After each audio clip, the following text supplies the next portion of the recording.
Emily Carter had always loved mornings. She used to say that sunrise felt like the world's way of starting fresh, wiping away the troubles of the day before. But now, as the pale morning light filtered through her bedroom window, it felt to her like just another meaningless part of a day she no longer belonged to. She stood motionless by the window, her arms crossed over herself, as though holding something inside that was already slipping away. In the glass, she could see her reflection faint, colorless, and distant. But in her mind, it was worse than that. To Emily, the reflection felt like an illusion of someone long gone. "I'm not here," she murmured under her breath, her voice barely rising above a whisper. "I died months ago." Her days had become a quiet echo of themselves. It hadn't started this way. A few months earlier, it was just small moments, a strange numbness, a growing distance between her and the world around her. At first, she had thought she was simply tired. She blamed it on overwork, late nights spent painting until dawn, endless cups of cold coffee left unfinished on the windowsill. But soon, the strangeness began to grow. She'd look at her hands, watching them move, but they felt like they belonged to someone else. Objects around her, her brushes, her journals looked unfamiliar, as though they existed in a dream she couldn't wake from. Worse still, she began to believe her heart had stopped beating. She would press her fingers to her wrist, feeling for a pulse, but convince herself it was no longer there. "It doesn't matter," she told herself, withdrawing further each day. "I'm already gone." Her family noticed the change almost immediately. Her sister, Laura, had always been her closest friend, often sitting by Emily's side as she painted, chatting about everything and nothing. But now, Emily avoided her gaze, spoke little, and when she did, her words were chilling. "Stop worrying about me," she said once, her eyes hollow.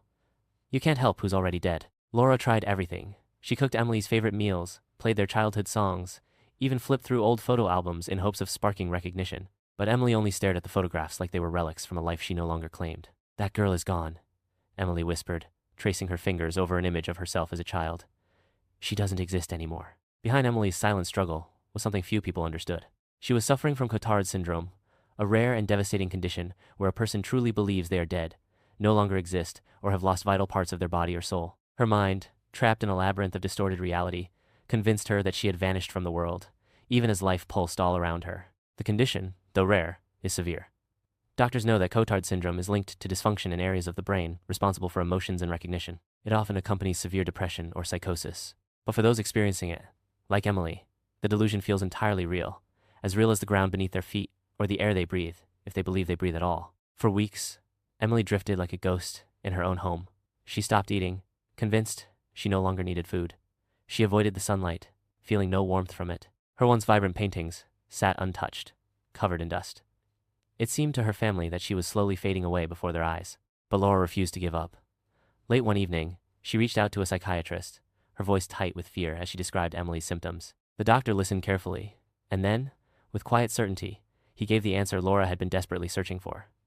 "It sounds like Cotard's delusion," he explained. "It's rare, but there is treatment, there is hope." With guidance, Laura learned that treatment often involves a combination of antidepressants and antipsychotic medications, sometimes even electroconvulsive therapy in severe cases. More importantly, the doctor stressed the power of gentle persistence, helping the person reconnect with the world around them, step by small step. Convincing Emily to accept help was the hardest part. She sat across from Laura at the kitchen table, her eyes clouded. "What's the point?" Emily asked, her voice flat. "You can't save someone who doesn't exist." But Laura reached for her hand, holding it tightly, as if by sheer will she could anchor Emily to the world. "You're here," Laura said firmly. "I feel you. I see you. You're still with us, Emily." Slowly, Emily agreed to see the doctor. Her journey toward healing was not smooth. There were dark days when she felt swallowed by the emptiness inside her. But gradually, through therapy and medication, she began to see tiny cracks of light breaking through the fog. Her doctor gently guided her to notice small, tangible things, the warmth of a cup of tea in her hands, the softness of her dog's fur, the laughter of a child passing by her window. Each small connection was a thread that tied her back to life. One morning, Emily found herself standing before her easel. She squeezed a streak of pale gray paint onto the palette, as she had done countless times before. But this time, she hesitated. Her eyes fell on a bright yellow tube of paint, long forgotten. Almost without thinking, she picked it up and pressed a sunny streak across the canvas. The burst of color startled her. It felt like sunlight pouring through the clouds. From that moment on, the world slowly began to return to her. She painted every day, first with hesitant strokes, then with growing confidence. Her art became her voice when words felt too heavy, her proof of existence when her mind still wavered. Today, Emily shares her journey with others.